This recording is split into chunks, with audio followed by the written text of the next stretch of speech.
Congress party, Priyanka Gandhi, Priyanka ji संघर्ष करो, प्रियंका जी संघर्ष करो। मैं हमारे शहर मंडला जिला कांग्रेस कमेटी के अध्यक्ष आदरणीय राकेश तिवारी जी से निवेदन करूंगा कि वो यहाँ उपस्थित हम सब की तरफ से हमारी जननेत्री श्रीमती प्रियंका गांधी जी का स्वागत करें। कांग्रेस अध्यक्ष आदरणीय राकेश तिवारी जी, हम सब जोरदार तालियों से अभिवादन कीजिए। हमारी जननेत्री हमारे बीच में उपस्थित है। और स्वागत के पश्चात हमारे बीच में हमारे मध्य प्रदेश कांग्रेस कमेटी के अध्यक्ष आदरणीय कमलनाथ जी उपस्थित है। मैं निवेदन करूंगा राकेश तिवारी जी से कि वो माननीय कमलनाथ जी का भी स्वागत तिरंगे से करेंगे। इसके बाद ज्यादा समय हम बीच में व्यतीत नहीं करेंगे। मैं निवेदन करना चाहूंगा हमारे बीच में हम सबके लाडले नेता आदरणीय ओंकार मरकाम जी उपस्थित है, वो आए और हमारे निवास के विधायक आदरणीय अशोक मस्कोले जी, उनसे निवेदन है कि 2 मिनट आकर वो भी हमारी जननेत्री के सामने आप सबको संबोधित करें। विधायक अशोक मस्कोले जी। धन्यवाद तरुण भैया। हम सब की नेता आदरणीय प्रियंका जी, हमारे जनजन के नेता आदरणीय कमलनाथ जी, गोविंद सिंह जी, हमारे सुरजेवाला जी, हमारे यहाँ पर उपस्थित सभी गणमान्य हमारे नेतागण, हमारे कार्यकर्ता साथी, मंचासीन, आप सभी को मैं महानर्मदा की इस पावन भूमि गढ़ा गोंडवाना की भूमि पर मैं अभिनंदन करता हूँ, स्वागत करता हूँ। जना सभी का सबको निवेदन किया कि इंदिरा मैया पोते प्रियंका गांधी जी अपना मंडल का पावन भूमि से वातावरण सबको से निवेदन किया कि कई ताली बजे सबने स्वागत की।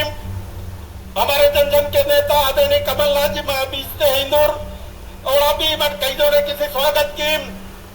मेरा आदरणीय कमलनाथ जी, प्रियंका गांधी जी, मेरा निवेदन है कि मैंने जो गोंडी भाषा में जो बात की है 8वीं अनुसूची में लेके हमारी इस भाषा को आप उद्धार करेंगे।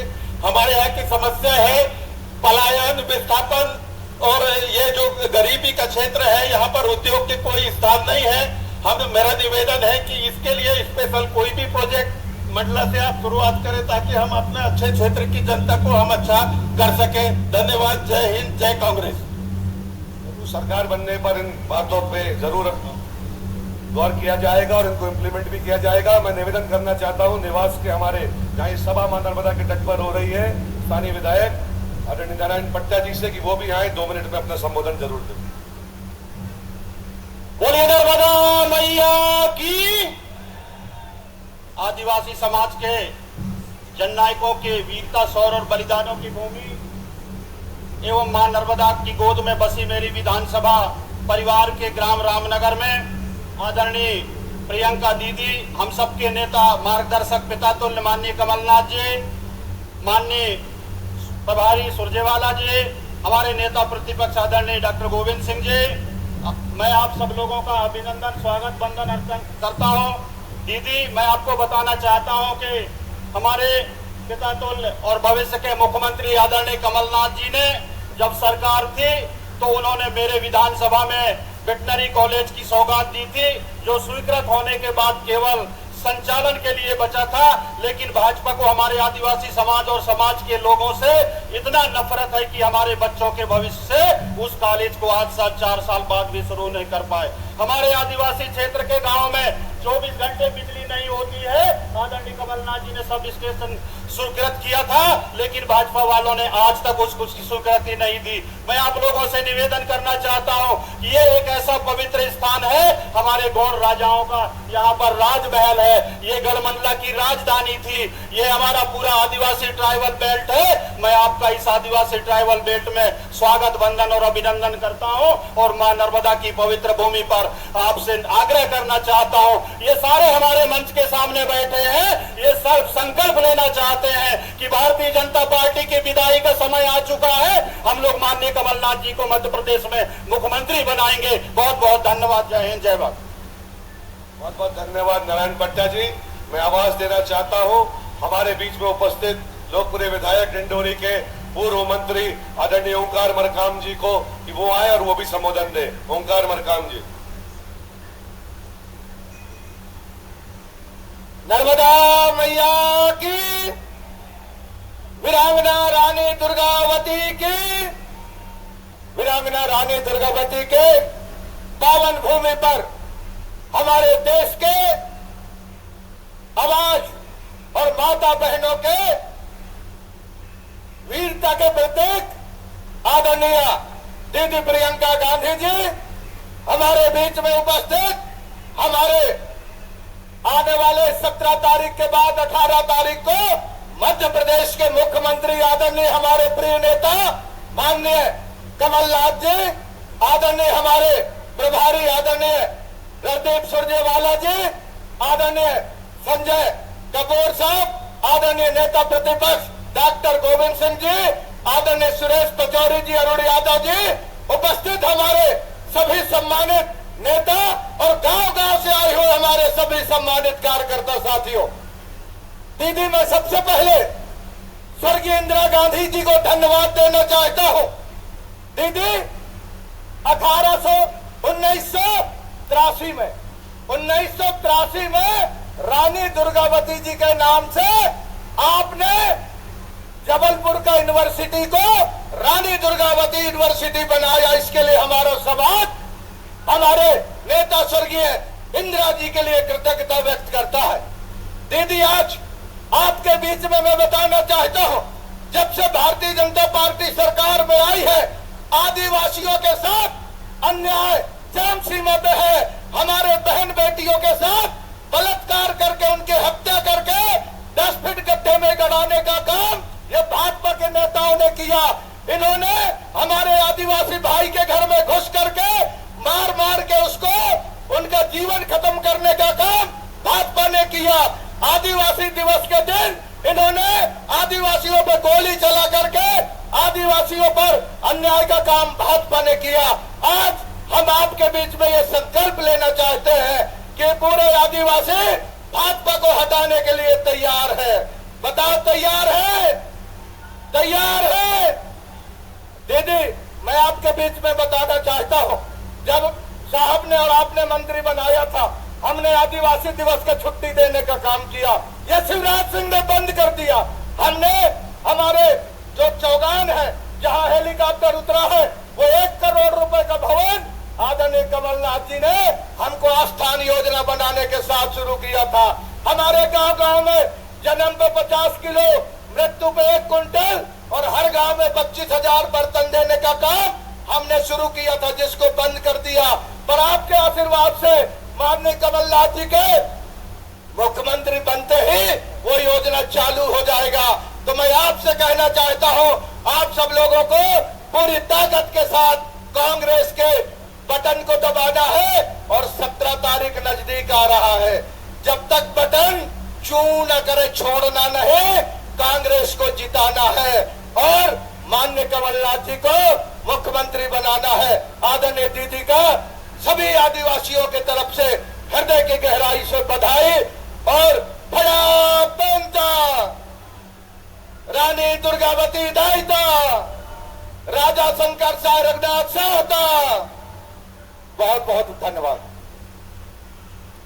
इस ओजस्वी भाषण के बाद ओंकार मरकाम जी के मैं आवाज देना चाहता हूं, जिनको 2018 में कांग्रेस पार्टी का नेतृत्व आपने सौंपा था और मुख्यमंत्री मध्य प्रदेश का चुना था, और हमारे भविष्य के होने वाले भावी मुख्यमंत्री आदरणीय कमलनाथ जी वो आए और आप सबको संबोधित करें। Congress party, Congress party.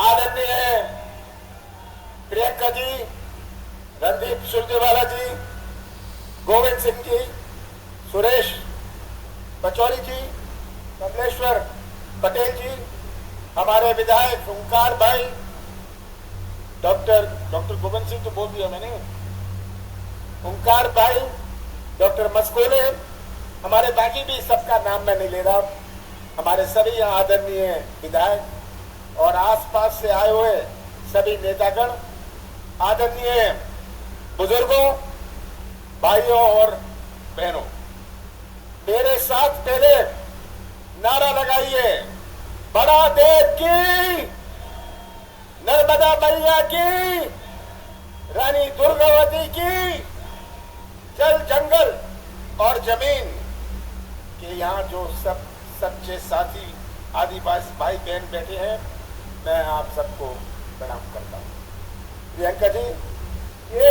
प्रियंका जी यही सही हमारे साथी हैं, हमारे जल जंगल और जमीन जिनका पहला अधिकार है, जिनका वो ये साथी यहाँ उपस्थित है। जय सेवा, जय जोहार, जय आदिवासी। मैं देश के आदिवासी महामानवों को प्रणाम करता हूँ। मैं भगवान बिरसा मुंडा को प्रणाम करता हूँ। मैं रानी दुर्गावती को प्रणाम करता हूँ, रघुनाथ शाह को प्रणाम करता हूँ, शंकर शाह को प्रणाम करता हूँ, टांगिया मामा को प्रणाम करता हूँ, बादल भाई को प्रणाम करता हूँ, भीमा नायक को प्रणाम करता हूँ, खाजिया नायक को प्रणाम करता हूँ, सीताराम कंवर को प्रणाम करता हूँ, रघुनाथ सिंह जी को प्रणाम करता हूँ। सब हमारे देश के, केवल इधर के नहीं, हमारे देश के आदिवासी नेताओं को मैं प्रणाम करता हूँ। बहुत खुशी हुई आप सबके बीच में आकर, बहुत पुराना संबंध है। मैंने अपने जवानी का बहुत समय मंडला में काटा है। आप सब जब मैं देखता हूँ इतने सारे चेहरे, इतने सारे पुराने चेहरे जो मेरे साथ उस समय लगा रहते थे, भाई बहनों याद है आपको, तो यहाँ आकर मुझे बड़ी खुशी होती है, पर दुख भी होता है। आज क्या हालात है हमारे प्रदेश के, हमारे मंडला के, हमारे नौजवानों के भविष्य का क्या हाल है भ्रष्टाचार का। प्रियंका जी, आप उस प्रदेश में आई हैं जहाँ बेरोजगारी पूरे देश भर में नंबर 1 है। अभी पलायन की बात हो रही थी, हमारी माताओं और बहनों ने कितने प्यार से अपने बच्चों को पाला पोसा है, और आज का नौजवान जो निराश चेहरे हैं इनके, इनमें हमें मुस्कुराहट ला रही है। प्रियंका जी, आप उस प्रदेश में आए हैं जो सबसे भ्रष्ट प्रदेश है देश में। सही बात है, भ्रष्टाचार। आप सब यहाँ बैठे हैं, आप भ्रष्टाचार के शिकार हैं या भ्रष्टाचार के गवाह हैं। क्या हाल है भ्रष्टाचार का? पैसे दो, काम लो। 50 एकड़ जमीन है, पैसे दो और गरीबी रेखा में नाम लिखा दो। सही बात है ये आज हालात भ्रष्टाचार के हैं। आज हमारा किसान, भटकता किसान, जो कभी खाद के लिए, कभी बीज के लिए, कभी सही मूल्य के लिए, प्रियंका जी आप उस प्रदेश में हैं। और अब तो मैं आपसे लंबी बात नहीं करना चाहता, आपसे ही कहना चाहता हूं, 32 दिन बचे हैं, 32 दिन बचे हैं जब चुनाव आएगा। 17 नवंबर को चुनाव है। ये किसी केवल उम्मीदवार का चुनाव नहीं है, ये केवल किसी पार्टी का चुनाव नहीं है, ये मध्य प्रदेश और मंडला के भविष्य का चुनाव है। और ये भविष्य सुरक्षित रखना, प्रदेश का भविष्य सुरक्षित रखना, मंडला का भविष्य, डिंडोरी का भविष्य सुरक्षित रखना आपके हाथ में। याद रखिएगा, जो आप बटन 17 तारीख को दबाएंगे, आप किसी उम्मीदवार का केवल नहीं दबाएंगे, वो बटन जो आप दबाएंगे वो हमारे नौजवान, हमारे आगे आने वाली पीढ़ियों का भविष्य दबाएंगे। ये बात आपको समझनी है। बहुत सारे गुमराह करने आए हैं। 18 साल शिवराज सिंह जी ने राज किया, मैं भी था मुख्यमंत्री 15 महीनों के लिए, 15 महीनों के लिए, जिसमें से 2.5 महीने तो लोकसभा चुनाव और आचार संहिता में दे। 11.5 महीने में कांग्रेस की सरकार ने अपनी नीति और नीयत का परिचय किया, एक शुरुआत करी हमने। जब कहा हम किसानों का कर्जा माफ करेंगे, हमने 27 लाख किसानों का कर्जा पूरे प्रदेश में पहले किस्त में माफ किया और मंडला में 23,000 किसानों का कर्जा माफ किया हुआ। ये पहले किस्त में था। कौन सी गलती करी? मैंने कहा हम बिजली देंगे 100 यूनिट 100 रुपए में, मैंने बिजली दी। कौन सी गलती करी? कौन सा गुनाह किया? मैंने पेंशन बढ़ाई, मैंने विवाह के लिए पैसा दिया। कौन सा गलत काम मैंने किया? मैंने 1000 गौशाले बनाए। कौन सा पाप मैंने किया? ये तस्वीर आप सबके सामने है और शिवराज सिंह जी की सरकार की तस्वीर भी आपके सामने है।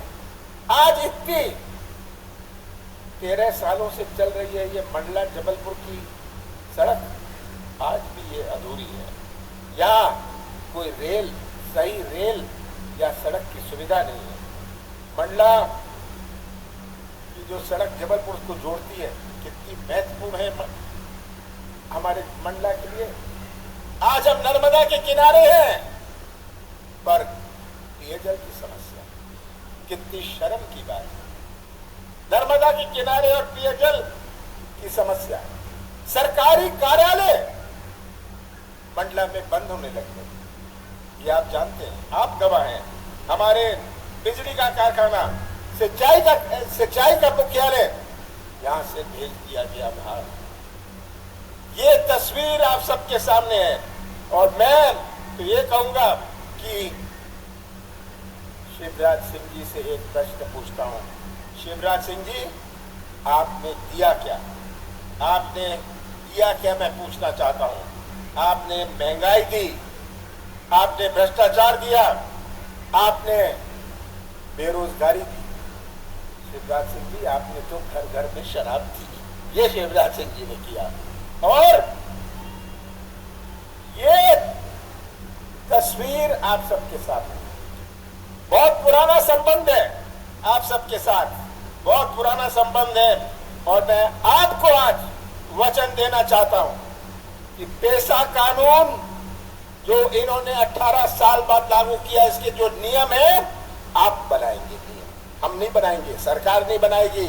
आप ऐसे नियम बनाएंगे ताकि आपको आपका अधिकार मिले। हम विश्व आदिवासी दिवस जो मैंने पहले इसकी घोषणा करी थी और चालू किया था, इसको फिर से चालू करेंगे। हम इसकी छुट्टी तो होगी पर जगह जगह विश्व आदिवासी दिवस का हम उत्सव मनाएंगे। हम बैकलॉग भर्ती, इतनी सारी भर्ती बैकलॉग में है, हम बैकलॉग भर्ती पूरी करेंगे। ग्राम में बर्तन बैंक बनाएंगे। बर्तन बैंक बनाएंगे कि आपके जो त्योहार हैं, आपके जो फेस्टिवल्स हैं, आपका सम्मान से हो सके। जितने भी वन अपराध के केस हैं, इनको हम वापस लेंगे।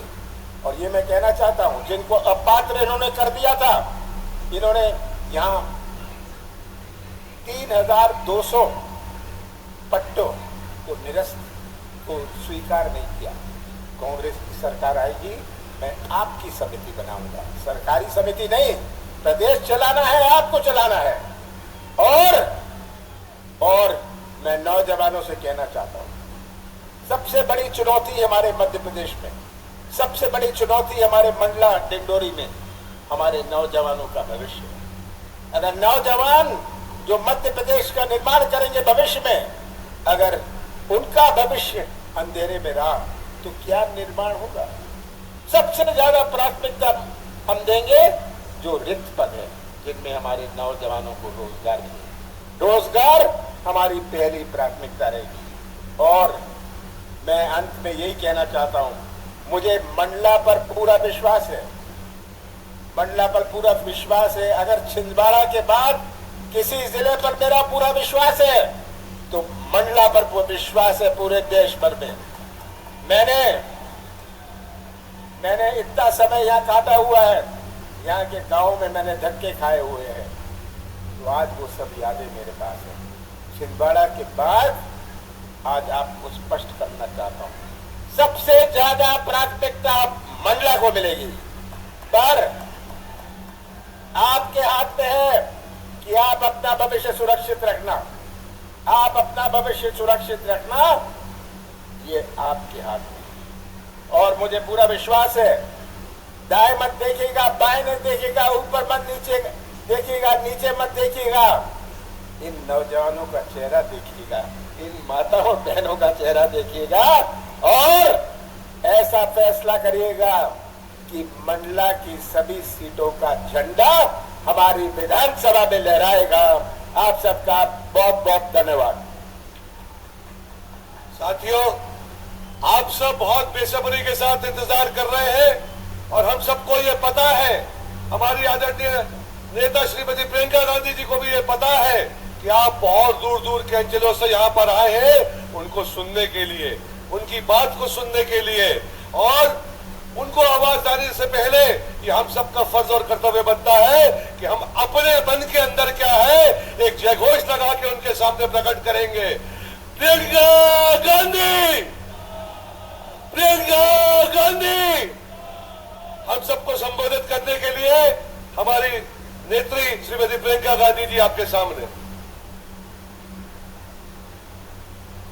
सबसे पहले तो मेरी बहनें, आपका इस सभा में बहुत बहुत स्वागत। मैं जानती हूँ दूर से आई हैं, गर्मी भी है, तो आपने खूब कष्ट किया मेरी बातों को सुनने के लिए, इसके लिए मैं आपको धन्यवाद देती हूँ और आपका यहाँ स्वागत करती हूँ।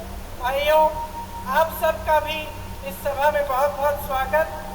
श्री कमलनाथ जी, श्री सुरजेवाला जी, श्री सुरेश पचौरी जी, डॉक्टर गोविंद सिंह जी, अरुण यादव जी, ओंकार सिंह मार्कम जी, श्री कमलेश्वर पटेल जी, श्री नीलांशु चतुर्वेदी जी, श्री नारायण पट्टा जी, अशोक मस्कोले जी, राकेश तिवारी जी, हीना कानवरे जी, श्री जयवर्धन सिंह जी, आप सबका भी और सारे सभी नेतागण, सभी कार्यकर्तागण, सभी कांग्रेस के पदाधिकारीगण का इस सभा में बहुत बहुत स्वागत। एक बार मेरे साथ बोलिए, हर हर नर्मदे, जय बड़ादेव जी, जय सेवा और जय जोहार। ये महाकौशल की भूमि है, आदिवासी संस्कृति, आप सबकी संस्कृति का ये आंगन है। इस धरती को मेरा बहुत बहुत प्रणाम। क्रांति दूत शंकर शाह जी, श्री रघुनाथ शाह जी, श्री हृदय शाह जी, श्री दलपत शाह जी, श्री टंटिया मामा जी, रानी दुर्गावती जी, रानी अहिल्याबाई जी, अवंतीबाई लोधी जी और रानी फूल कुंवर जी को मेरा नमन। ये एक ऐसी धरती है जहां इतने सारे वीर, इतने सारे महापुरुष रहे हैं। यहाँ आपकी एक बहुत खास संस्कृति है। आते वक्त मैं सोच रही थी कितनी सुंदर, प्राचीन और अनूठी संस्कृति है आपकी। मुझे याद है मेरी दादी जी इंदिरा जी कहती थी कि दुनिया से सबसे बढ़िया संस्कृति है, क्योंकि इसमें आपको प्रकृति से प्रेम सिखाया जाता है, आपको प्रकृति की सुरक्षा करना सिखाया जाता है, प्रकृति की पूजा करना सिखाया जाता है और प्रकृति पर निर्भर आप एक सादा जीवन जीते हैं, अथक मेहनत करते हैं, परिश्रम करते हैं, कर्मठता के आपके असूल हैं और पारंपरिक हुनर और कौशल के सहारे आप अपना जीवन चलाते हैं। साथ साथ प्रकृति को आप समृद्ध रखते हैं और मजबूत रखते हैं। देखिए, मैं अभी बढ़िया चौगान में गई थी, वहां पे मैंने पहली बार देखा ऐसी जगह को, और आप सबकी श्रद्धा उस जगह से जुड़ी है, वहाँ पे आपकी आस्था जुड़ी है। आदिवासी आस्था के गौरव का केंद्र है। मैं वहाँ गई तो मुझे बताया गया कि जो आपकी पगड़ी है इससे आपका सम्मान जुड़ा हुआ है। मुझे बताया गया कि अगर कोई ऐसी बात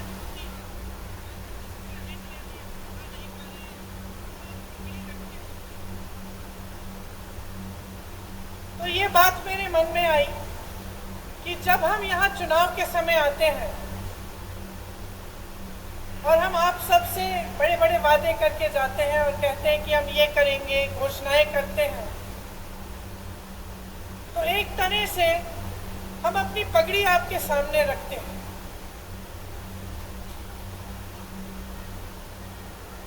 हम ये बात कर रहे हैं कि अगर हम ये नहीं पूरा करेंगे, जो हम बातें यहाँ पे आपके सामने हम कर रहे हैं, तो हमारा सम्मान जाएगा।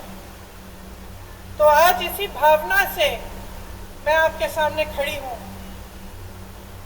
आपने, कई वक्ताओं ने इंदिरा जी की बात की।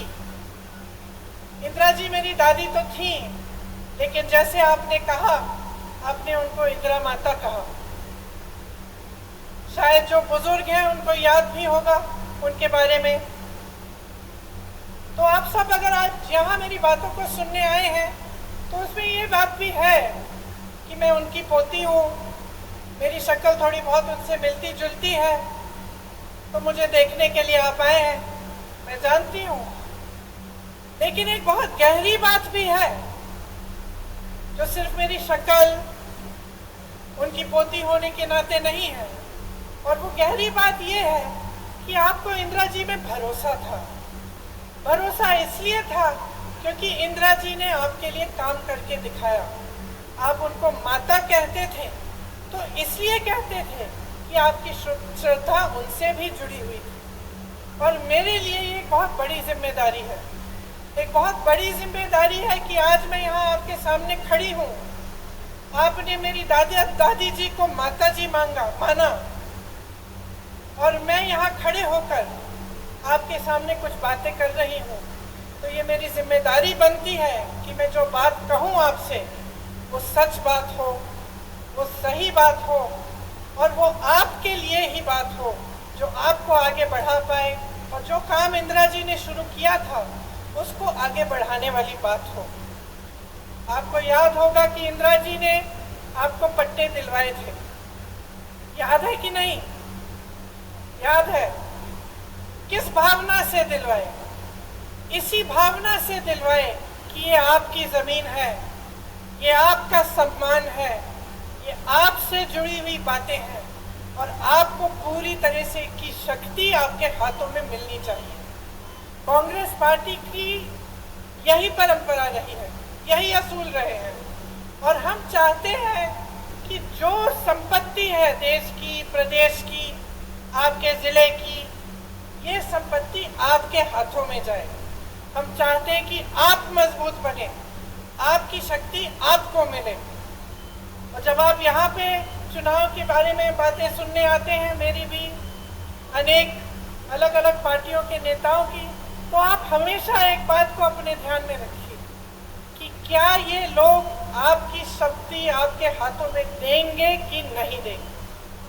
अब कांग्रेस की जो परंपरा रही है उसको आप देखिए।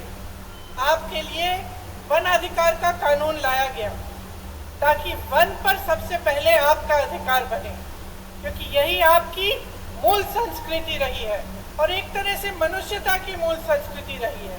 तो इसको बचाने के लिए और मजबूत करने के लिए आपको वन का अधिकार दिया गया था।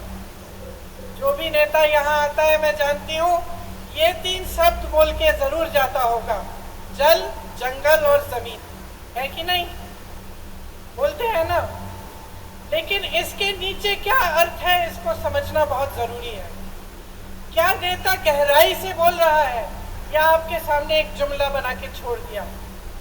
आपको मालूम होगा कि कांग्रेस की सरकार ने आपको ये वन अधिकार दिलाकर जल, जंगल और जमीन पर आपको अपना अधिकार लौटाया।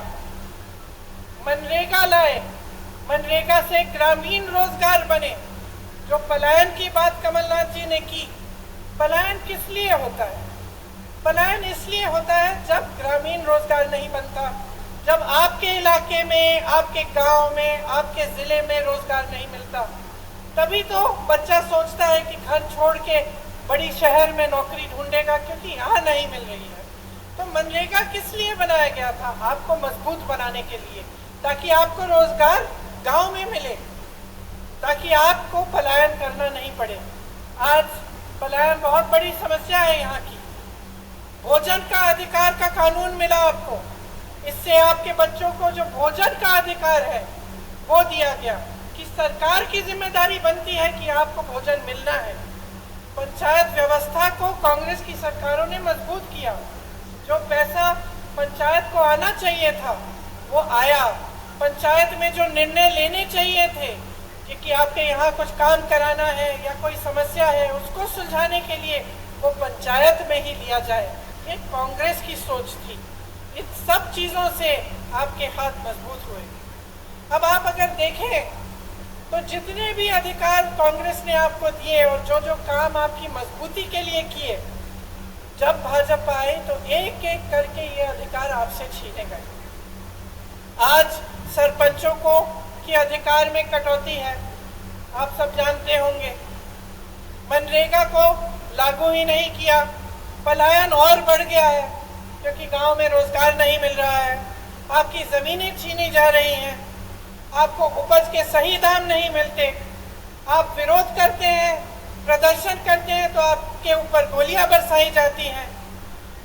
वन का अधिकार ही खत्म कर दिया।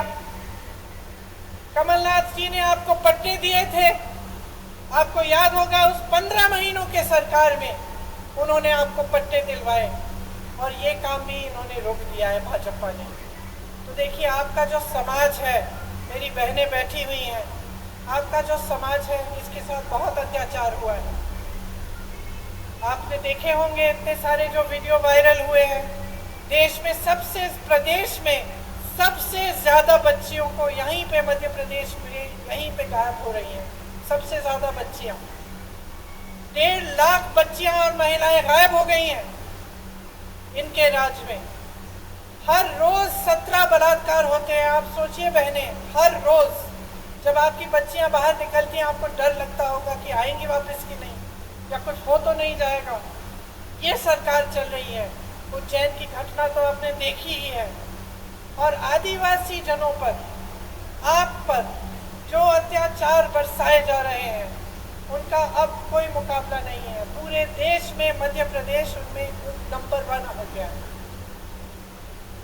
तो देखिए यहाँ की जो परिस्थितियां हैं वो मुश्किल होती चली जा रही हैं। आपको रोजगार नहीं मिल रहा है, आपको वन पर अधिकार नहीं मिल रहे हैं, यहाँ पे अत्याचार बढ़ रहे हैं, तो पलायन तो होगा ही ना। ये देखकर इतना दुख होता है कि ऐसे बड़े बड़े शहीदों की धरती पर यहाँ से लोग छोड़ के जा रहे हैं रोजगार लेने के लिए, और यहाँ पर रोजगार आपके लिए पैदा नहीं कर रहे हैं। 18 सालों से भाजपा की सरकार है, रोजगार के मौके नहीं बने, सिर्फ लूट में व्यस्त रहे हैं ये लोग। जिस तरफ आप देखें वहाँ घोटाला ही घोटाला। और जब चुनाव आता है आपका ध्यान भटकाया जाता है, धर्म की बातें हो जाती हैं और इधर उधर की बातें होती हैं जिससे आपके जज्बात जुड़े होते हैं। तो बहनों, आपको बहुत सतर्क रहना पड़ेगा। आपको समझना पड़ेगा कि इधर उधर की बातों से सिर्फ आपका ध्यान भटकाया जाता है। और सबसे जरूरी बात यह है कि यहाँ पर महंगाई कैसे कम होगी, आपके लिए रोजगार कैसे बनेगा, आपकी संस्कृति का बचाव कैसे होगा, और आप यहाँ पर विकास कैसे आएगा ताकि आप यहाँ पे आगे बढ़ पाएंगे। यहाँ पे तेंदुपत्ता के बहुत सारे मजदूर हैं, आप जानते ही हैं, मुझसे अच्छी तरह जानते हैं कि कितना शोषण हो रहा है। तेंदुपत्ता चुनने का काम करने वाले भाई बहन दिन भर काम करते हैं, सुबह निकलते हैं, शाम तक सूरज के ढलने तक पत्ते को चुनते हैं, बहुत मेहनत करते हैं, एक एक पत्ती की गड्डी बनाते हैं, फिर उसे ले जाकर बेचते हैं। महिलाएं पत्ता बेचने जाती हैं और देर रात तक नहीं लौटती। लेकिन इन्हें क्या सही दाम मिल रहा है तेंदुपत्ता का? आप बताइए। तेंदुपत्ता बोनस में भी भ्रष्टाचार किया हुआ है, अभी तक नहीं मिला। किस किस को मिला है बोनस? मिलेगा कैसे जब भ्रष्टाचार किया है इसमें? आप सोचिए, हर जगह भ्रष्टाचार कर रहे हैं। आपकी महिलाएं जाके तेंदुपत्ता रोज उसका काम करती हैं, उसको चुनने का काम करती हैं, सुबह से शाम तक काम करती हैं, रात को घर आती हैं और बोनस में ये भ्रष्टाचार करते हैं, पैसे ये बनाते हैं। आपको सही दाम नहीं मिलता। आपको मालूम है कि छत्तीसगढ़ में 4,000 रुपए मिलता है तेंदुपत्ता का दाम। यहाँ को धान का बोनस नहीं दिया। छत्तीसगढ़ में जहाँ कांग्रेस की सरकार है वहाँ सबसे ज्यादा धान का दाम मिल रहा है पूरे देश भर में। ये काम कर रही है कांग्रेस की सरकार। ये तेंदुपत्ते पर बोनस देने का काम किसने शुरू किया था आपको मालूम है? इंदिरा माता ने किया था शुरू। उन्होंने शुरू किया था। जब वो यहाँ आई और उन्होंने देखा कि यहाँ की महिलाएं इतनी मेहनत कर रही हैं, तो उनको लगा कि आपकी मदद होनी चाहिए। आज बोनस का पैसा जैसे आप कह रहे हैं नहीं मिलता है। आपको चप्पल दे रहे हैं, छाते दे रहे हैं, जूते दे रहे हैं, बोनस का पैसा नहीं दे रहे। उसमें कमीशन होगा। ठीक है, सही बात कह रहे हैं आप, बिल्कुल। लेकिन आपके सम्मान की क्या बात है? आपके सम्मान की क्या बात है? क्या जूता, चप्पल, छाते से आपका सम्मान जुड़ा है? आप मेहनत करते हैं, क्या आपको अपनी मेहनत की कमाई नहीं मिलनी चाहिए? क्या आपकी मेहनत में आपका सम्मान नहीं है? तो ये जो है, ये सोच है ना, इसी के बारे में आपको बताना चाहती हूँ। एक तरफ कांग्रेस की सोच, आपकी सम्मान, आपका सम्मान, आपकी संस्कृति, आपकी परंपराएं को आगे बढ़ाने वाली सोच, और उसके बारे में मैं और बताऊंगी आपको कि कैसे छत्तीसगढ़ जैसे प्रदेश में कैसे कैसे काम हो रहे हैं। और दूसरी तरफ भाजपा की सोच जो है कि जब आप सत्ता में कुछ नहीं करें, जनता को आगे बढ़ाने का काम नहीं करें, भ्रष्टाचार करते जाएं, जहां पे आपको मौका मिला वहां हाथ मार लिया, पैसे लूट लिए, काम नहीं किया। चुनाव आने का समय आया, 18 साल से जो आपने काम नहीं किया वो चुनाव के 18 दिन पहले आप शुरू कर लेते हैं। ये घोषणा करेंगे महिलाओं के लिए, आदिवासी जनों के लिए घोषणा करेंगे, कोई और घोषणा कर देंगे बच्चों के लिए, युवाओं के लिए। लेकिन जब आप 18 साल से आपकी सरकार है, जब आप सत्ता में हैं और आप थे, तो आपने क्यों नहीं किया ये काम? ये मैं पूछना चाहती हूँ। और मैं चाहती हूँ कि आप सबका ध्यान इसी तरफ आकर्षित हो। आपको आपकी सम्मान की कमाई मिलनी चाहिए। ये जो इन्होंने चप्पल, जूते, छातों की बात की है ना, इसको बंद कराइए। देखिए, थोक में खरीदते हैं, आपको एक जोड़ी चप्पल पकड़ा देते हैं, आपका कौन सा साइज है नहीं है वो भी नहीं मालूम, ऐसे ही पकड़ा देते हैं और सोचते हैं कि ये चप्पल, ये जूते, ये छाते आपको पकड़ाने से आप चुप हो जाएंगे और अपना बोनस नहीं मांगेंगे। इतना भी आदर नहीं करते आपकी मेहनत का। ये आपकी मेहनत की कमाई है, आपका अधिकार है। आपको बोनस मिलना चाहिए और आपको तेंदुपत्ता का सही दाम मिलना चाहिए। अब मैंने छत्तीसगढ़ की बात की, मैंने छत्तीसगढ़ की इसलिए बात की, बहनों सुन लो, क्योंकि छत्तीसगढ़ में कांग्रेस की सरकार है। अभी अभी कुछ दिनों पहले मैं बस्तर गई थी, जहाँ पे आपकी तरह, यहाँ की तरह आदिवासी संस्कृति है, आदिवासी बहन भाई रहते हैं। तो वहाँ जो कांग्रेस की सरकार है, सबसे पहले तो आज के दिन तेंदुपत्ता के लिए वहाँ पे 4,000 रुपए मिल रहे हैं पर बोरा, प्रति बोरा। आदिवासी क्षेत्र को उन्होंने एक ब्रांड बना दिया है, मतलब पूरी दुनिया में जाना जाता है बस्तर की ये आदिवासी क्षेत्र है, एक ब्रांड है।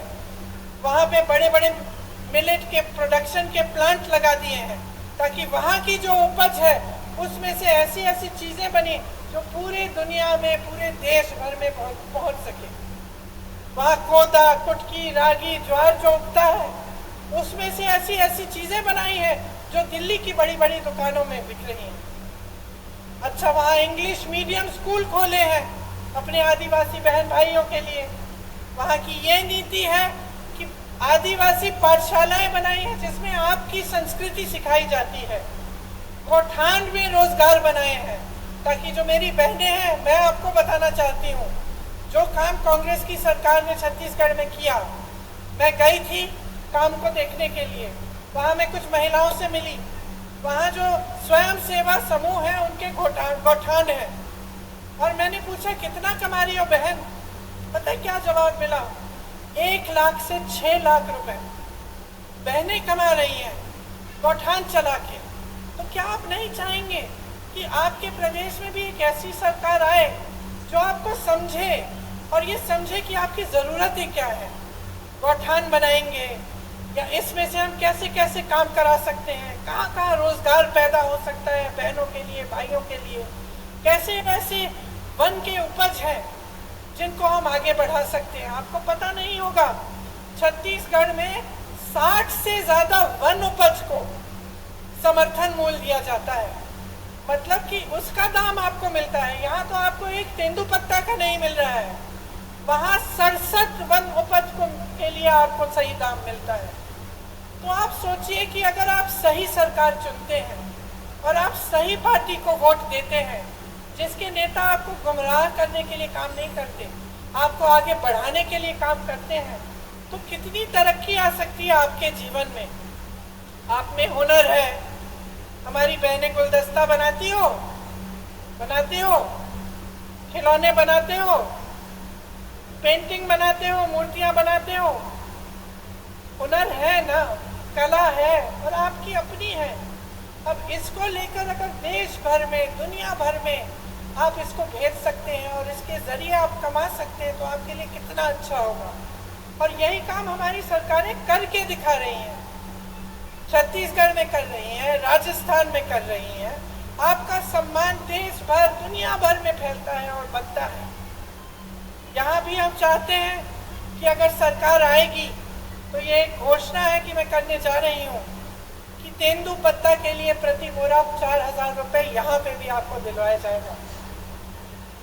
और जैसे छत्तीसगढ़ में पेशा कानून लागू किया है, उस तरह से यहाँ पे भी पेशा कानून लागू होगा। आपने तो देखा होगा कि आज मध्य प्रदेश में कैसी सरकार चल रही है। मेरे ख्याल से 225 महीनों की सरकार है और 250 घोटाले हैं। 18 साल से सरकार चल रही है, 22,000 घोषणाएं की हैं। मंडला जबलपुर की जो सड़क है 10 साल से बन रही है, 10 साल से। पहले 4 लेन की बन रही थी, अब 2 लेन की बन रही है, लेकिन 10 सालों में बना नहीं पाया। भाई मैं कह रही ढंग से नहीं बनी है। आप आ जाइए ना मंच पे।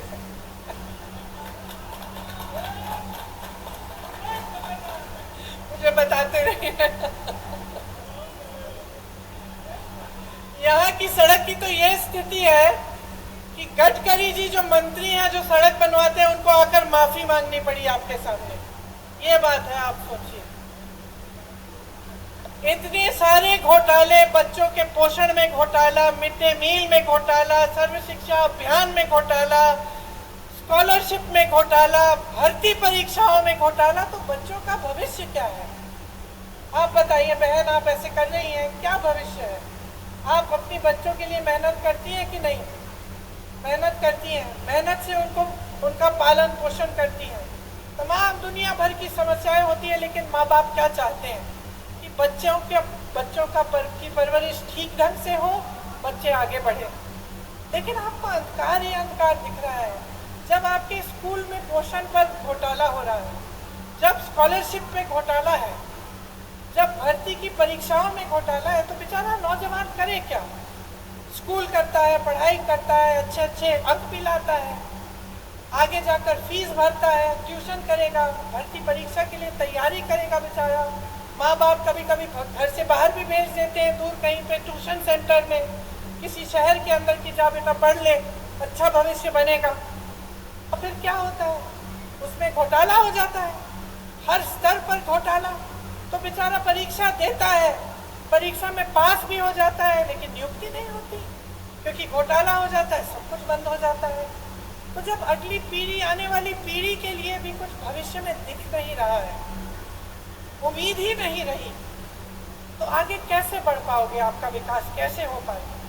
सबसे बड़ा व्यापक का जो घोटाला हुआ यहाँ, पता नहीं कितने लोग मर गए उसमें, किसी ने इंक्वायरी, जांच तक भी नहीं कराई, और वही सरकार चली जा रही है।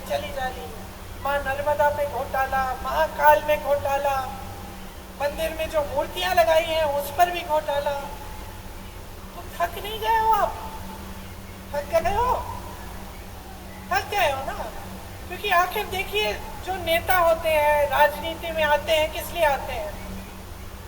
ज्यादातर तो ये भावना रख के आते हैं कि कुछ सेवा करेंगे, आपको आगे बढ़ाएंगे, और आपको भी उनसे कुछ उम्मीद रहती है कि ठीक है, ये मेरे गांव का एक नेता है, वो मेरे लिए करेगा, है कि नहीं?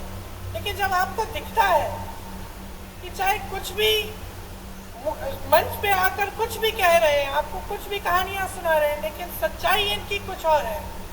जब आपको दिख रहा है कि सालों से, 10 सालों से आपकी सड़क नहीं बन पा रही है, जब आपको दिख रहा है कि यहाँ नर्मदा मैया में घोटाला हो रहा है, आपके बच्चे आगे बढ़ नहीं पा रहे हैं, यहाँ से पलायन करके चले जा रहे हैं बड़े बड़े शहरों में भटकते हुए नौकरी ढूंढने के, तो क्या आप नहीं सोचते कि बहुत हो गया है, कि अब सरकार बदलने का समय आ गया है? जिन्होंने भ्रष्टाचार किया है उनको सबक सिखाने का समय आ गया है, और एक ऐसी सरकार लाने का समय आ गया है जो आपके लिए काम करे। मैं तो ये भी नहीं कह रही हूँ कि मेरी बातों पर चलो, अपना अनुभव होगा ना आपका। अब आप बताओ, आपके जीवन में तरक्की आई है क्या इन सालों में? जो छोटे दुकानदार हैं, छोटे उद्योगपति हैं, क्या आपका बिजनेस बढ़ा है? नहीं बढ़ा। जो किसान बैठे हैं, उनकी खेती, क्या उससे खेती से उम्मीद रख सकते हैं कि उनको सहायता मिलेगी सरकार की, कि रोजगार बनेंगे और मजबूत, कि कमाई अच्छी होगी? क्या उम्मीद रखते हो आप? और महंगाई कितनी बढ़ी है आप बताओ? महंगाई को कम करने का काम किया है इन्होंने? नहीं किया। आज देखिए क्या कह रहे हैं आपको, कि आपको सिलेंडर देंगे 500 रुपए में, कह रहे हैं। अच्छा बहनों, आप में से कितनों के नाम में सिलेंडर है आज? नहीं है ना? परिवार के नाम में होगा सिलेंडर। अब जब आप सिलेंडर लेने जाती हैं तो क्या होता है, आप सोचती हैं कि चलिए अपने नाम में बदलवा दें, क्योंकि उन्होंने कहा है सिर्फ महिलाओं को मिलेगा।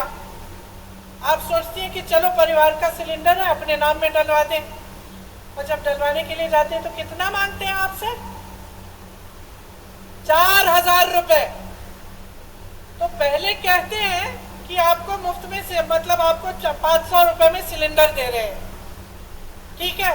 उनको अच्छी तरह मालूम है कि ज्यादातर परिवारों का सिलेंडर महिलाओं के नाम नहीं है। फिर आप जब बदलने जाते हैं तो आपसे 4000 रुपए मांगते हैं। और इसके ऊपर भी सोचिए, देखिए कांग्रेस की जब सरकार थी, आपको 60 रुपए में राशन मिलता था कि नहीं मिलता था? और 425 रुपए में सिलेंडर मिलता था। इसका मतलब है कि 485 रुपए में आपको राशन भी मिल जाता था, सिलेंडर भी मिल जाता था। सच बात है। अब इन्होंने आपसे कहा कि चलो सिलेंडर हम आपको 500 में दे देते हैं, राशन आपको मुफ्त दे रहे हैं, ठीक है। और सिलेंडर आज तक, जब तक इन्होंने 500 की बात की, इतने सालों से इनकी सरकार चल रही थी, तो आपको कितने का मिलता था? 1125 रुपए का। तो हम दे रहे थे आपको 485 रुपए में सिलेंडर और राशन। इनके मुफ्त के राशन के साथ आपको 1125 में सिलेंडर मिल रहा था। तो नुकसान किसका हो रहा था? तो इन्होंने तो मार्केटिंग अच्छी कर ली, अभी भी कर रहे हैं। महिलाओं को 500 में सिलेंडर मिल जाएगा, मुफ्त में आपको राशन मिल रहा है, लेकिन असलियत क्या है इसको पहचानो। नुकसान अभी भी आपका हो रहा है। देखिए, आपके बच्चे बीमार पड़ते हैं, दवाई खरीदनी पड़ती है, दुकान जाते हो, महंगी महंगी दवाइयाँ, दवाई पे जीएसटी है। आपके छत पे से पानी गिर रहा है, छत को ठीक करना है, सीमेंट, कुछ भी आपको जिस चीज़ का इस्तेमाल करना होता है वो महंगा हो गया है, उस पे जीएसटी है। मेरे किसान भाई बहन, डीजल पे, पेट्रोल महंगा, डीजल महंगा, जो भी आप इस्तेमाल करते हैं उस पे जीएसटी है। तो कैसे गुजारा कर रहे हैं? कभी मैं सोचती हूँ, मुझे समझ में ही नहीं आ रहा आप गुजारा कैसे कर पा रहे हो। एक तरफ रोजगार बंद है, बना ही नहीं रहे हैं। जहाँ से बनते थे बड़े बड़े पीएसयू, वो तो सारे इन्होंने अपने बड़े बड़े दोस्तों को बेच दिए। छोटे उद्योगों से रोजगार बनते थे, खेती से बनते थे, सब बंद कर दिया। मनरेगा बंद कर दिया, ग्रामीण रोजगार बंद कर दिया। छोटे छोटे उद्योग, दुकानदार इतने त्रस्त और परेशान है, खुद कमा नहीं पा रहे हैं, रोजगार कहाँ देंगे? एक तरफ रोजगार बंद, दूसरी तरफ महंगाई इतनी बढ़ चुकी है, ऊपर से अत्याचार लादे जा रहे हैं आप पे। तो आप गुजारा कैसे करते हैं? आप सुबह जब उठते हैं तो कैसे सोचते हैं कि चलो एक और दिन हम निकाल लेते हैं, चलते हैं हम तेंदू पत्ते को चुनने के लिए, शायद कुछ कमाई हो जाए। क्या ये सही है जो आपके साथ हो रहा है? क्या ये सही है? जोर से बोलो। सही नहीं है, क्योंकि हम सब जो यहाँ खड़े हैं आपकी वजह से खड़े हैं। जितने भी नेता हैं, हमारी पार्टी के हो, किसी और पार्टी के हो, उनको बनाने वाले आप हैं। आप सत्ता नहीं दोगे ना, आप वोट नहीं दोगे, तो हिम्मत है किसी की इस स्टेज पे आने की, इस मंच पे खड़े होने की? तो शक्ति किसकी है? जोर से बोलो, शक्ति किसकी है? वोट किसका है? तो इस्तेमाल करो इस शक्ति को। आंख मत बंद करो, जागरूक बनो, अपनी शक्ति को समझो, इसे पहचानो। ये जो खेल खेले जाते हैं आपके साथ, इनको देखो, कितने पद खाली हैं सरकार में। आप कहीं भी किसी भी स्तर पर देखिए, पद खाली पड़े हैं, लेकिन यहाँ के नौजवान बेरोजगार हैं। क्यों? पद पड़े में पद दो, भरो उनको। नहीं, आप भर्ती के घोटाले करते हैं, भरना नहीं चाहते। आप स्वास्थ्य की व्यवस्था में देखिए, 70,000 शिक्षकों के पद खाली हैं। स्वास्थ्य व्यवस्था में हर स्तर पर 90% से ज्यादा पद खाली हैं। ये मंडला में आपका अस्पताल नहीं है आज तक। 18 सालों से सरकार है, आपको दूर दूर जाना पड़ता है जब आप बीमार पड़ते हैं। क्यों? ये सरकार तो आपने बनाई है। जैसे मैंने कहा, सत्ता आपने दी है, वोट आपका था, तो अब जिम्मेदारी भी तो आपकी बनती है। मैंने कहा, मैं इंदिरा जी की पोती हूँ, एक बहुत बड़ी जिम्मेदारी है कि मैं आपके सामने सच बोलूं, कि मैं जो बातें करूं वो बातें करके भूल ना जाऊं। लेकिन आपकी भी बहुत बड़ी जिम्मेदारी है। आपके भी पूर्वज इस देश के लिए शहीद हुए। जब मैं यहाँ आई, जब मैंने अपना भाषण शुरू किया, तो कितने नाम लिए? ये किसके पूर्वज थे? आपके पूर्वज। इन्होंने इस देश के लिए, आपकी धरती के लिए लड़ाई की, आजादी की लड़ाई लड़ी। तो उनके प्रति भी आपकी जिम्मेदारी बनती है ना, अपनी संस्कृति, अपनी परंपराओं के प्रति। और सबसे बड़ी जिम्मेदारी क्या है? कि आप ऐसी सरकार चुने जो आपके देश प्रदेश में विकास लाए और आपके लिए दिन रात काम करे। अगर यहाँ अस्पताल नहीं है तो इनकी हिम्मत नहीं होनी चाहिए थी आपके सामने आने की, कि 18 साल से सरकार चला रहे हैं, 10 सालों से सड़क नहीं बना पाए, 18 सालों से यहाँ अस्पताल नहीं बना पाए।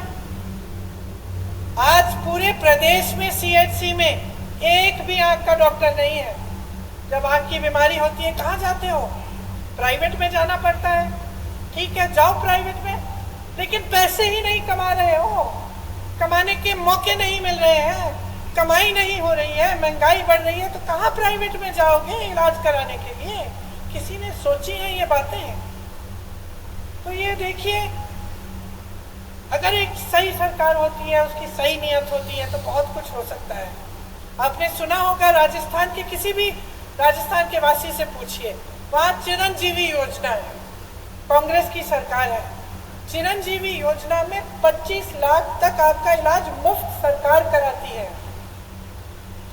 मैं तो हार्ट पेशेंट से मिली हूँ वहाँ, कि उनकी पूरी हार्ट की सर्जरी, दिल की सर्जरी की है और सरकार ने पूरे पैसे भरे उसके लिए 15 लाख रुपए। इसी तरह से छत्तीसगढ़ में भी ऐसी योजनाएं हैं जिससे इलाज मुफ्त हो रहा है।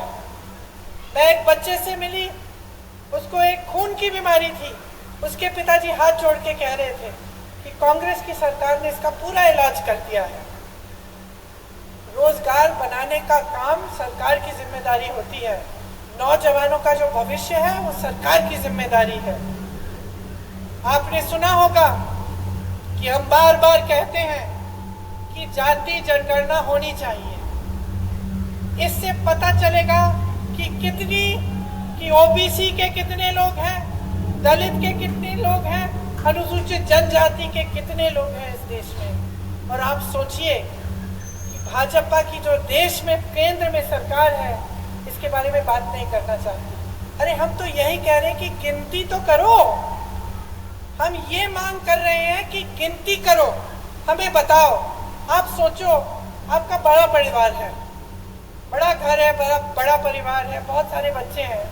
अगर आपको मालूम ही नहीं कि कितने लड़के हैं, कितनी लड़कियां हैं, कितने बच्चे स्कूल जाने लायक हैं, कितने बड़े हैं, छोटे हैं, तो आपको ये जो गिनती है ये करनी ज़रूरी होती है कि नहीं होती है? कि आप जा रहे हो दुकान, कुछ खरीदना चाहते हो उनके लिए, तो जानना तो ज़रूरी है ना कि बहुत बड़ा परिवार है भाई, वो चाचा जी के 3 बच्चे हैं और मामा जी के 4 बच्चे हैं। ज़रूरी है कि नहीं?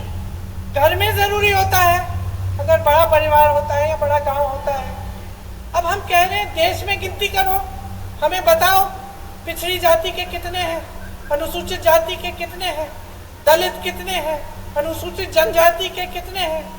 गिनती करो, तभी हमें पता चलेगा कि इनके साथ सही न्याय हो रहा है कि नहीं हो रहा है, क्योंकि आज न्याय नहीं हो रहा है।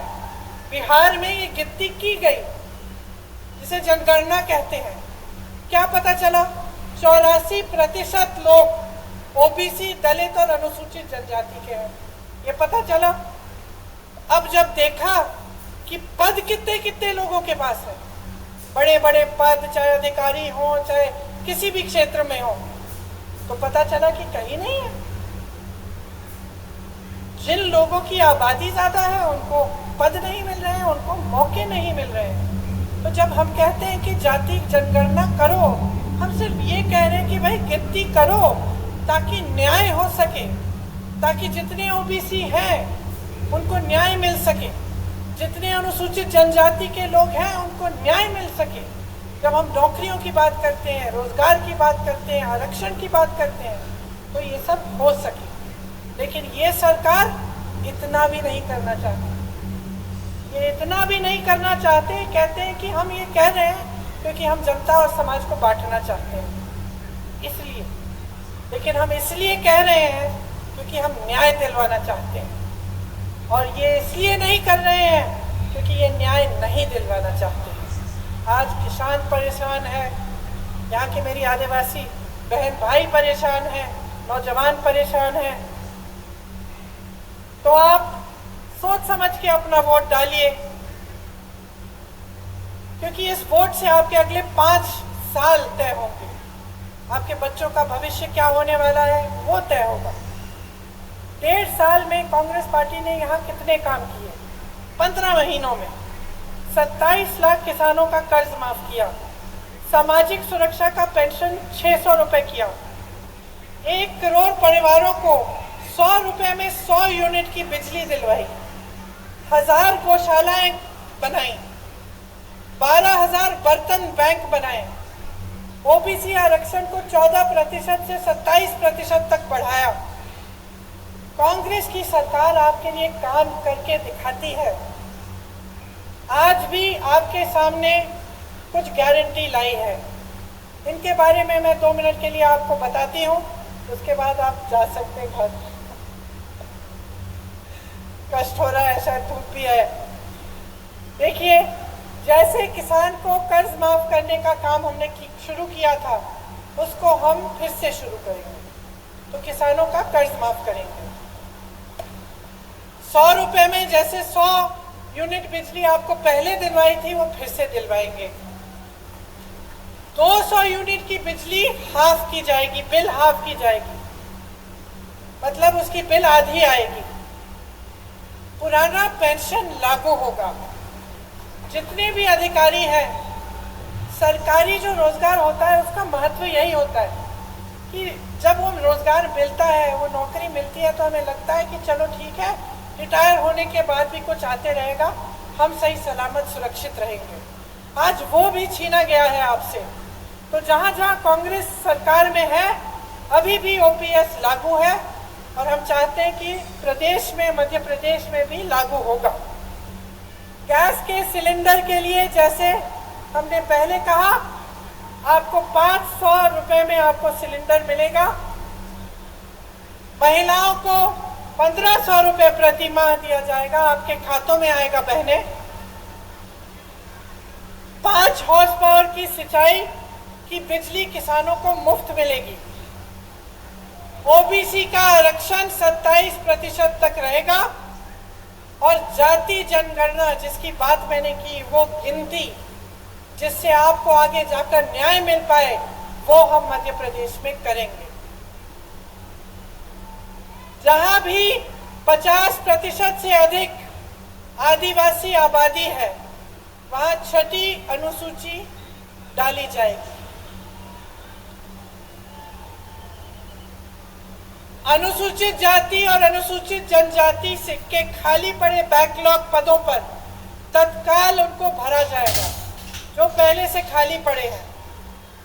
पीएम आवास योजना में जो शहर और देहात में आपको अलग अलग धनराशि मिलती है, तो शहर में आपको अगर घर बनाना हो या कुछ बनाना हो, वहाँ अलग धनराशि, गांव में आपको कम मिलती है। लेकिन सीमेंट, सरिया, बालू का दाम तो गांव में भी उतना होता है, बल्कि गांव में जब आपको ढुलाई करवानी पड़ती है तो आपको दूर जाना पड़ता है। तो एक तरह से आपको और भी दिक्कत होती है। तो हमने तय किया है कि जो पीएम आवास योजना में जितना शहर में मिलता है, उतना ही आपको गांव में धनराशि मिलेगी। देखिए, आपने पिछले चुनाव में, अच्छा एक और घोषणा है जो अभी अभी बताई गई मुझे, इसमें बच्चों की जो शिक्षा है, पहली कक्षा से लेकर 12वीं तक स्कूल की शिक्षा निःशुल्क होगी।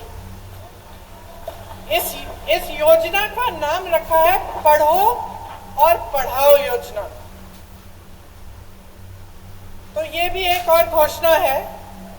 अब देखिए, पिछले चुनाव में आपने अपना जनादेश दिया।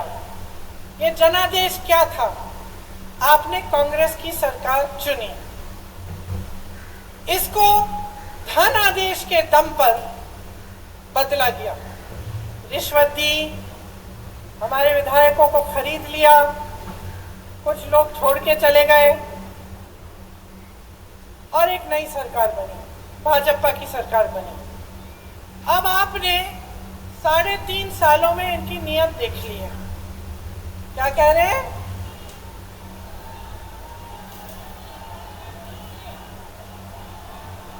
सुनाई नहीं दे रहा ठीक से, मुझे बताएं। हाँ जी, कमलनाथ जी आइए। आप सब जानते हैं कि कांग्रेस की सरकार किसानों की हितैषी है। मैं यहां नहीं बोल रहा, पर मैं आपको एक आश्वासन दे सकता हूं कि आप निराश नहीं होंगे।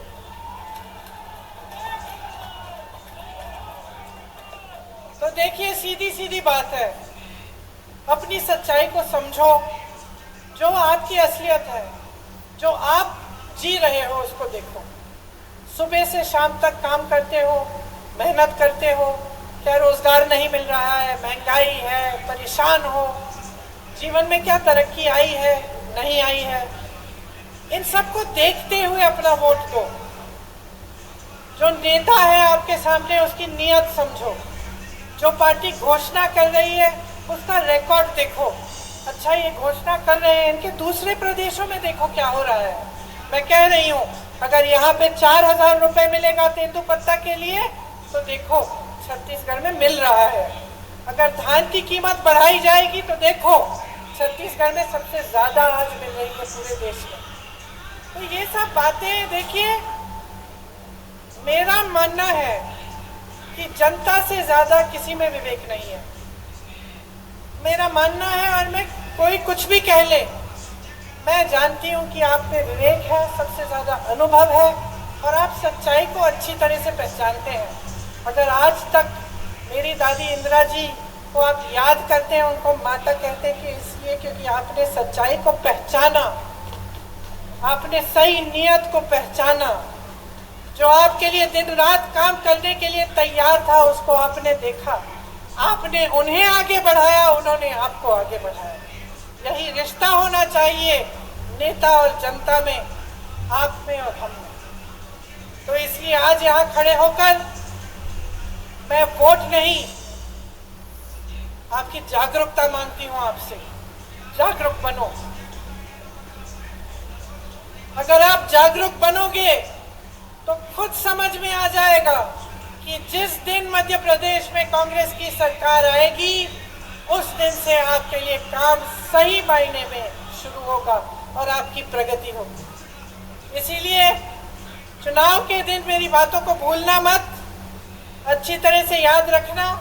ये जो घोषणाएं हम कर रहे हैं, ये हम ऐसे नहीं कर रहे हैं, हमने प्रदेशों में करके दिखाया है। हमारा रिकॉर्ड देखिए, हमारी नियत को पहचानिए और खूब जोर से कांग्रेस पार्टी को वोट दीजिए, भारी से भारी बहुमत से जिताइए, ताकि एक ऐसी सरकार बने जिस पर आपको गर्व हो।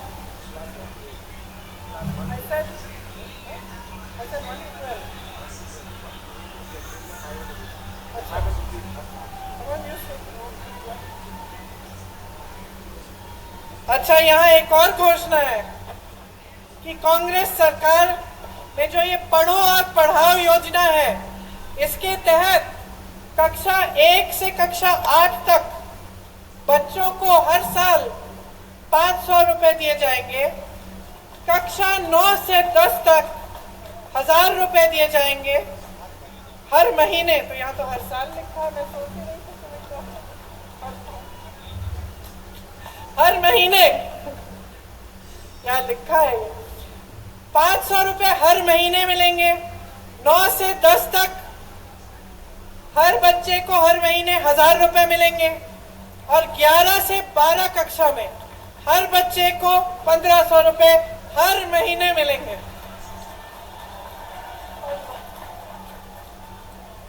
अच्छा, एक बार मेरे साथ कहिए, जय हिंद, जय हिंद, जय हिंद। धन्यवाद।